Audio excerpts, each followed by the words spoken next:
Rachakonda police commissionerate పరిధి వివిధ police station పరిధిలో దొంగతనానికి గురైన మరియు పోగొట్టుకున్న 2 కోట్ల రూపాయల విలువైన 591 మొబైల్ ఫోన్లను రికవరీ చేసి పోగొట్టుకున్న వారికి అందజేశారు. ఎల్బీ నగర్ పోలీస్ స్టేషన్ పరిధిలో 339 ఫోన్లు, భువనగిరి పోలీస్ స్టేషన్ పరిధిలో 103 ఫోన్లు, మల్కాజ్గిరి పోలీస్ స్టేషన్ పరిధిలో 149 మొత్తం 591 ఫోన్లు స్వాధీనం చేసినట్లు రాచకొండ కమిషనర్ సుధీర్ బాబు మీడియాకు తెలియజేశారు. నలుగురు మొత్తం 5గురు అఫెండర్స్ కలిసి ఈ యొక్క డిటెన్షన్ డైవర్షన్కి చేయడం జరిగింది.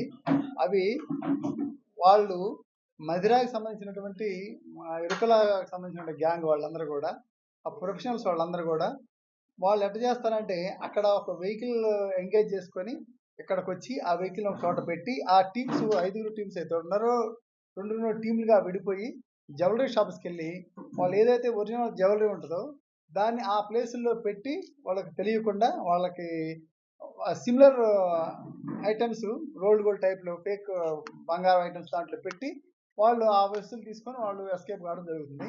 అట్లా వీళ్ళు చాలా కేసులు ఇన్వాల్వ్ అయ్యారు. ఎస్పెషల్లీ మన దగ్గరే జగద్గిరి పోలీస్ స్టేషన్లో 3 కేసులు ఉన్నాయి, జీడిమెట్ల పోలీస్ స్టేషన్ ఒక కేసు ఉంది, అట్లాగే రాచకొండ చైతన్యపురిలో కూడా ఒక మీద కేసు రిజిస్టర్ చేయడం జరిగింది. వాటితో పాటు ఇంకా ఇవి కాకుండా ఒక్కొక్కరి మీద వీళ్ళందరూ అక్యూజులు కూడా ఒక్కొక్కరి మీద 12 కేసులు ఉన్నాయి, పాత కేసులు కూడా. ఈ 3 మన దగ్గర 5 కేసులు కాకుండా వీటితో పాటు పాత కేసులు కూడా ఒక 12 కేసులు ఉన్నాయి.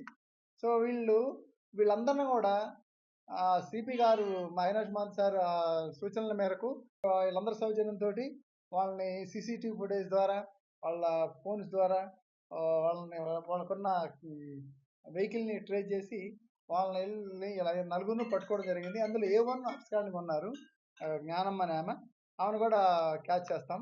ఇప్పుడు మనకు ప్రస్తుతానికి ఒక వెహికల్ సీజ్ అయింది, డిటెక్ట్ అయింది. ఈ బంగారం కూడా డిటెక్ట్ అయ్యింది. మొత్తం ఈ కేసులో మనకు బంగారం ఎంత పోయిందంటే 65 గ్రాములు బంగారం కూడా పోవడం జరిగింది. వీళ్ళని మిగతా వాళ్ళని కూడా మనం పట్టుకుంటే మనకి బంగారం కూడా డిటెక్ట్ అయ్యే అవకాశం ఉంది. ఇది డెఫినెట్లీగా దాంట్లో ఆ విధంగా మేము ఇది ఏదైతే ఫర్దర్ ఇన్వెస్టిగేషన్ చేసి ఆ లేడీని కూడా పట్టుకుంటాం, మిగతా బంగారం కూడా డిటెక్ట్ చేస్తాం. హైదరాబాద్ మీదుగా మహారాష్ట్రకి వెళుతున్నటువంటి నేపథ్యంలో మన వాళ్ళు ఇంటర్సెప్ట్ చేసి ఇక్కడ ఓఆర్ఆర్ మీద శామూర్పేట ఓఆర్ఆర్ దగ్గర వెహికల్ని పట్టుకోవడం జరిగింది. అందులో వివరాలు చూస్తే దాదాపు 6 వ్యక్తులు ఇందులో ఇన్వాల్వ్ అయినారు. 4 మనం అదుపులోకి తీసుకోవడం జరిగింది. వాళ్ళ వివరాలు చూస్తే బజరంగ్ ఇతను ఈ కార్గో సంబంధించినటువంటి మూవర్స్ అండ్ ప్యాకర్స్ దాంట్లో పనిచేస్తున్నాడు. ఇతను నేటివ్ ఆఫ్ హర్యానా స్టేటు. గత 3 సంవత్సరాల నుంచి ఇక్కడ వ్యాపార నిమిత్తం వచ్చి ఇక్కడ నివాసం ఉంటుండు. Second person Gajendra Singh alias Gajju. ఇతను మొబైల్ రిపేర్ షాప్ లో పనిచేసుకుంటూ ఇతను కూడా ఈ బజరంగ్కి హెల్ప్ చేస్తుంటాడు. ఇతను రాజస్థాన్ నేటివ్. నరేష్ చింగ్లా ఇతను హర్యానా స్టేటు. సెకండ్ హ్యాండ్ వెహికల్స్ ఈ డీలర్ పనిచేస్తుండే ఇందులో. ఫోర్త్ పర్సన్ కపిల్ శర్మ, ఇతను హర్యానా స్టేటు.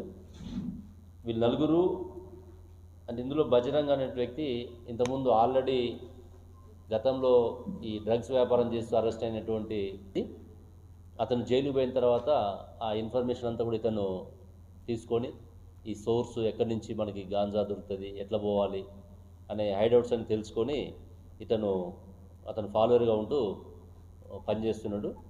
దీనికి వాళ్ళందరినీ కూడా మిగతా వాళ్ళని హెల్ప్ తీసుకొని అక్కడ ఒరిస్సాలో ఉన్నటువంటి సోర్స్ సుభాష్ అనేటువంటి సోర్స్ అక్కడ ఒరిస్సాలో ఉంటారు. అతనికి ఆన్లైన్లో అమౌంట్ వేయటము, ఆ అమౌంట్ వేయడానికి కపిల్ శర్మ అండ్ గజేంద్ర సింగ్ హెల్ప్ చేయటము.